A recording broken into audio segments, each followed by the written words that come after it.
जय गौ माता, जय गोपाल। दोस्तों, भारतीय डेयरी सेक्टर इन दिनों बहुत ऊंचाइयों को छू रहा है और खासकर A2 मिल्क की अगर हम बात करें, A2 पर भी फोकस्ड डेयरी प्रोडक्ट पर बहुत काम होने लगा है। एक ऐसा ही ब्रांड है तनमन डेयरी, जिसको किरण भारेकर भाई हमारे चलाते हैं। नमस्ते। नमस्ते, कैसे किरण भाई? मस्त। तो क्या क्या आप बना रहे हैं A2 मिल्क का? कितने प्रोडक्ट टोटल हैं? अभी मेरे जो डेयरी फार्म पे जो बन रहा है, पूरे देसी गाय का दूध जो आता है A2 मिल्क, उससे जो प्रोडक्ट बनते हैं सब यहाँ पे बनते हैं। तो मेरे पास अभी 10 से 11 प्रोडक्ट है, जिसमें दूध तो है, घी है, मक्खन है, पनीर है, श्रीखंड है, आम्रखंड है, फिर उसका लस्सी है, पनीर है, कुल्फी भी हम यहाँ पे बनाते हैं, रबड़ी भी बनाते हैं। तो आपकी प्रोसेसिंग यूनिट कैसे काम करती है? कब ये प्रोसेसिंग यूनिट बनी और फिर कैसे कैसे आपने इसमें नई नई चीज़ों को ऐड करते गए? अभी मेरे फार्म पे जो आपने देखा गौशाला जो है, मेरे 2012 में मेरे पिताजी ने एक सोच से शुरुआत की थी इसकी, कि गाय का एक सेवा हो सके। तो उसके 2012 में हमने 2 गाय से चालू किया था। अभी मेरे पास 100-150 गाय। तो उसके बाद ऐसा सोचा है कि और क्या क्या कर सकते हैं गाय के बारे में। जैसे गाय से दूध तो मिलता है, फिर उसके बाद क्या क्या बन सकता है। तो हमने फिर उसके ऊपर काम चालू कर दिया कि बाकी मार्केट में देखोगे आप तो जर्सी गाय का और भैंस का तो मिक्सर प्रोडक्ट मिलता है, देसी गाय का बहुत कम मिलता है।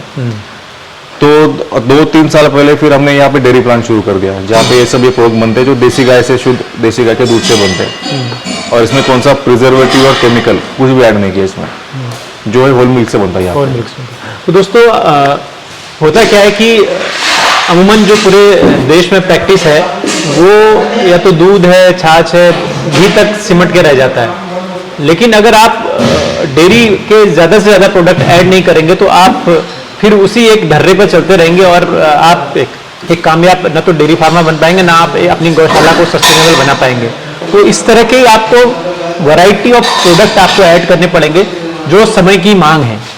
जितना कुछ A1 मिल्क के साथ हुआ है देश में और विदेश में, वही A2 मिल्क के साथ भी हो सकता है। तो जैसे ये श्रीखंड बना, तो इस श्रीखंड में क्या क्या आपने ऐड किया है? इसमें हंकर्ड है, शक्कर और इलायची, बस वही इतना ही 3 आइटम इसमें है। बाकी उसमें कुछ केमिकल है, प्रिजर्व कुछ भी हमने डाला नहीं है। तो अगर कोई चीज़ इसमें ऐड नहीं किया प्रिजर्वेशन, तो कितनी इसकी सेल्फ लाइफ होती है? इसकी सेल्फ लाइफ है 60 डेज।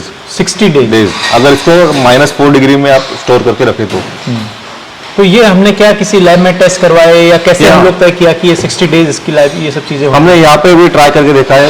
60 सैंपल्स बनाने के बाद हर दिन में उसका कुछ चेंजेस आ रहा है, ऐसे ही बढ़ रही है या टेस्ट में कुछ चेंजेस आ रहा है, वो हमने चेक किया। अच्छा, तो ऐसे ही आपका ये घी भी है मेरे पास। ये जो घी बनता है ये वैदिक अपने जो मेथड है बिलोना वाला, उससे बनता है। तो पूरे दूध का हम दही लगाते हैं, फिर दही का चर्निंग करके उसमें मक्खन निकालते हैं, मक्खन का घी बनता है। तो 1 किलो घी बनाने के लिए अंदाजा 28 से 30 लीटर दूध लगता है 1 किलो घी बनाने के लिए। 1 किलो घी बनाने के लिए। अच्छा। वैसे हमें और लस्सी भी है, गाय के दूध से बना कर्ड भी है, पनीर भी हम होल मिल्क से, सब जो भी प्रोडक्ट दिख रहे हैं आपको ये पूरे होल मिल्क से बने। इसमें कौन सी प्रोडक्ट क्रीम कुछ निकाला नहीं है। तो पनीर कितने रुपए इसका केजी का इसका रेट है? ये केजी का रेट है 600 रुपये किलो। 600 रुपये किलो। हाँ, तो लगभग कितना हो गया आपका? 120 रुपये का 200 ग्राम का पैकेट है। 200 ग्राम का पैकेट है। ठीक है, ठीक है। कोई बहुत ज़्यादा हाई प्राइस नहीं है, लेकिन पुणे जैसे शहर में है तो ये प्राइस इतना शहर के नज़दीक है तो ये प्राइस बनता है। हाँ, प्राइस हमने नॉर्मल रखा है क्योंकि कि सब लोगों को अफोर्ड कर सके। जैसे घी जो देखे आप, ये 2250 रुपये किलो है। मार्केट में हमने आपने चेक किया तो ये 4000-5000 के रेट से भी मिलता है। तो सब लोगों के घर में अच्छा क्वालिटी का और अच्छा मिडिल क्लास फैमिली भी आराम से खा सके, आराम से अफोर्ड कर सके। और इसमें से जो भी प्रॉफिट हमें जो आता है डेयरी से, वो हम गाय के लिए यूज करते हैं, गाय के डेवलपमेंट के लिए, उसके गाय के जो भी रिसर्च कर रहे हैं, जो भी आगे काम करना है उसके लिए हम ये पूरा यूज करते हैं। अच्छा, तो ये एक इस तरह का अगर हम प्रोसेसिंग यूनिट लगाते हैं तो किन किन चीज़ों की जरूरत होती है? क्या क्या मशीनरी की जरूरत होती है? एक तो आपको लगेगा बेसिक के, आपको पास्चराइजर लगेगा, चिलर लगेगा, ठीक है, और कोल्ड स्टोरेज, माइनस वाला प्लस वाला। अच्छा, प्लस वाले की भी जरूरत है? प्लस वाली जरूर, माइनस की वजह कुछ जो प्रोडक्ट है जैसे हो गया मक्खन, श्रीखंड, आम्रखंड, ये माइनस में आपको स्टोर कर रखना है, -4 में। और बाकी जो है जैसे पनीर हो गया, दही हो गया, दूध हो गया, ये आपको 3 to 4 डिग्री का टेम्परेचर का आपको कोल्ड स्टोरेज लगेगा। तो आपने जैसे ये मैं एक कोल्ड स्टोरेज देख रहा हूँ, माइनस वाला। तो प्लस वाला कौन सा आपका है? प्लस वाला यहाँ पे है। अच्छा, प्लस वाला ये है। अच्छा, इसकी भी जरूरत उतनी ही पड़ती है? उतनी पड़ती है। अच्छा। बाकी यहाँ पे मेरे पास अभी खोआ का मशीन है जिसमें दूध गर्म होता है, उसमें पनीर का दूध जो गर्म करते हुए होता है। फिर मेरे पास चिलर भी है, होमोजेनाइजर भी है, सब प्रोडक्ट यहाँ पे बनते हैं। बॉटल पैकिंग मशीन है। तो अमूमन कितना एक इस तरह के सेटअप को तैयार करने में कितना खर्चा लगभग आता है? लगभग मेरे ख्याल से जो आया है तो 60 से 80 लाख तक खर्चा आता है 500 लीटर का पर आवर पर आपको प्लांट लगाना है, लगाने के लिए। अच्छा। तो अभी आपका तनमन को लेकर और क्या विजन है? तनमन को लेकर अभी हमने यहाँ पे मेरे फार्म पे हमने तनमन आयुर्वेदिक रिसर्च सेंटर ये शुरू किया है, जहाँ पे गाय के आधारित गाय से पंचगव्य मिलता है, वो यूज करके हम पंचकर्म की थेरेपी देते हैं। तो यहाँ पे आयुर्वेदा के रिलेटेड जो भी थेरेपी यहाँ पे होते हैं, तो उसके ब्रांड से हमने ये बनाया। और यही हम पेशेंट जो आते हैं उनको घी यही जाता है, दूध भी यही जाता है खाने के लिए। जो ट्रीटमेंट में जो भी यूज होता है, जैसे घी हो गया, जो आयुर्वेद में सबसे ज्यादा यूज होता है, वो हम देसी गाय का यहाँ के यूज करते हैं। तो जो करीब मैंने तो ऐसा सुना, अन्ना जी से बात होती थी तो वो बताते हैं कि 18 लोग आते हैं, 18 कंट्रीज से यहाँ पे लोग आते हैं। मेरे पास अभी ऑलमोस्ट 99% जो ऑक्यूपेंसी जो फॉरनर्स पूरे रूम फुल बुक रहते हैं। अच्छा। तो उनका क्या फीडबैक रहता है जाते वक्त? जाते वो बहुत से तो जाते हुए उनके आंख में आंसू आते हैं। अच्छा। उनको वो जाने का मन नहीं करता है। उसकी वीडियो भी मेरे पास है, अच्छा। फीडबैक भी मेरे पास है। अरे वाह।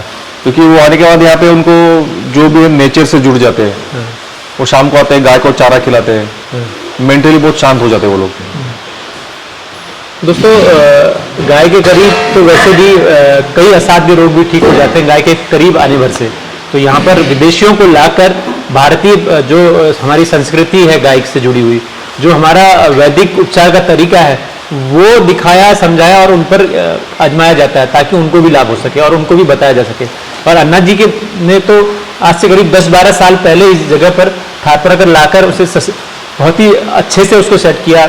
अब यहाँ पर गिर पर भी काम होता है, पुंगनुरू पर काम होता है, साहिवाल के ऊपर काम हो रहा है, तो बहुत सारी नस्लों पर काम हो रहा है। तो गाय के प्रति आप तो सिंगापुर से पढ़े लिखे हैं, जितना हमें पता है। हाँ। तो सिंगापुर से पढ़ा लिखा व्यक्ति एक अलग तरह की सोच रखता है कि यार मैं बड़े बड़े प्रोजेक्ट करूंगा। एक गाय जैसी चीज पर तो लोग आजकल मैं देखता हूँ कि पढ़े लिखे लोगों का रुझान उतना नहीं होता है। तो आपका कैसे इंटरेस्ट जगा? बाय प्रोफेशन में सिविल इंजीनियर हूँ, हमारा खुद का कंस्ट्रक्शन कंपनी पुणे में है। तो मैं दिन का कुछ घंटे कंस्ट्रक्शन कंपनी काम देखता हूँ और दोपहर के बाद और मोस्टली सैटरडे संडे में यहाँ पे गाय के साथ ही रहता हूँ। फिर गाय के साथ जैसे पापा ने शुरुआत की थी देसी गाय में, फिर मुझे भी उसकी मतलब उसमें रुचि बढ़ने लगी और अच्छे से मेरे जो भी सोच है, जो भी विचार है, वो यहाँ से शुरुआत होने लगी। तो सबसे ज़्यादा टाइम मैं गाय के साथ ही बिताता हूँ। तो उसके बाद में पापा को अभी जो विजन है कि भारत में सबसे अच्छी क्वालिटी गाय अपने फार्म पे तैयार होनी चाहिए, तो उसके लिए हमने अभी एम्ब्रियोज, गाय के एम्ब्रियोज बनाए। जो मेरे पास 20-22 लीटर कैपेसिटी पर डे, वो गाय के हमने एम्ब्रियोज बनाए। वो एम्ब्रियो यूज करके अभी मेरे पास 13 गाय प्रेग्नेंट है। 6 महीने के बाद वो जो बछड़ी आएगी वो भी यहाँ पे उनका देख सकते हैं आप 6 महीने बाद। तो मेरा एक आखिरी सवाल कि आपका व्यक्तिगत तौर पर बिजनेसमैन है, ये भी एक अच्छी बात है, लेकिन आपका व्यक्तिगत तौर पर क्या वाकई में गाय के नजदीक आने से कोई प्रभाव पड़ा आप पर या कोई परिवर्तन हुए? परिवर्तन मतलब मैंने अभी मॉल में जाना छोड़ दिया। अच्छा। मैं मेरी बेटी के यहाँ पे मॉल में जाना छोड़ दिया, माँ के करीब आ गए। हाँ। तो मैं और मेरी बेटी पूरे 2 दिन हम यहाँ पे रहते गाय के साथ। मेरी छोटी 3 साल की बेटी, वो भी गाय के बच्चों के साथ खेलती है और फिर एक दो बच्चे ऐसे मेरी बेटी गोद में आके सोती है सिर रख के, वो भी आपको देखने को मिलेगा। अच्छा। हाँ, तो हम गाय की हर संडे को हम दूसरा काम करते हैं यहाँ पे कि हर संडे सभी गाय को हम नहलाते गर्म पानी से। तो पुणे से या पुणे के आसपास जो भी मेरे रिश्तेदार या मेरे पास जो ट्रीटमेंट के लोग आ रहे हैं, तो हम एक साथ सबको गाय को नहलाते हैं हर संडे यहाँ पे। क्या बात है, ये भी अब गाय की सेवा करते हैं। क्या बात है। देखिए अन्ना जी की एक उनकी सोच से यहाँ पर गाय और गाय आधारित व्यवसाय की शुरुआत हुई। फिर किरण भाई अब इनके बच्चे भी जो है उस पर से जुड़ रहे हैं, ये बहुत बड़ी बात है, क्योंकि गाय रहेगी, गाय से जुड़ी हुई चीज़ें रहेंगी तो भारत रहेगा और भारत रहेगा तो हम सब रहेंगे। किरण भाई, आपने छोटे समय में गौ आधारित उत्पादों पर जो जानकारी दी उसके लिए आपका बहुत बहुत शुक्रिया। नमस्ते। तो दोस्तों, मैं जाते जाते बता दूं कि आपको मैं अगला एपिसोड इनके वेलनेस सेंटर पर बताऊंगा कि यहाँ पर कैसे काम होता है और क्या क्या चीज़ें यहाँ पर हैं। पूरी डिटेल में जानकारी मिलेगी। आप नेक्स्ट वीडियो का भी आप इंतजार कीजिएगा।